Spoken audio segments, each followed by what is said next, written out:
Hi friends, ఎలా ఉన్నారు? అందరూ బాగున్నారా? నేనైతే చాలా బాగున్నానండి. ఈరోజైతే బనానా షేక్ చేయబోతున్నాను. బనానా షేక్ అండ్ మిక్సీడ్ యాపిల్తో, ఈ రెండింటితో నేనైతే షేక్ చేయబోతున్నాను. ఫస్ట్ బనానా అయితే ముక్కలు ముక్కలుగా కట్ చేసేసుకొని మిక్సీ జార్లో వేసేసుకుందామండి.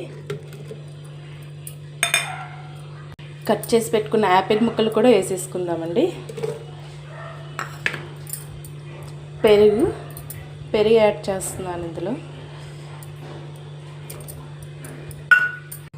ఐస్ క్రీమ్ అండి, ఐస్ క్రీమ్ని కూడా యాడ్ చేస్తున్నాను. ఐస్ క్రీమ్ ఇస్తే టేస్ట్ అయితే చాలా బాగుంటుంది అనేసి నేను అయితే వేస్తున్నాను. ఇందులో ఐస్ క్రీమ్ యాడ్ చేస్తాను.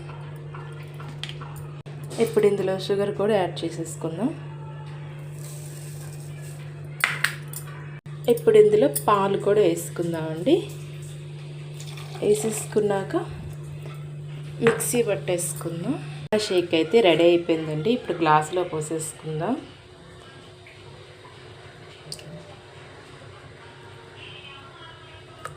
సమ్మర్లో కూల్గా చాలా బాగుంటుంది ఫ్రెండ్స్. మీరు ఒకసారి ఇలా ట్రై చేయండి. Bye bye.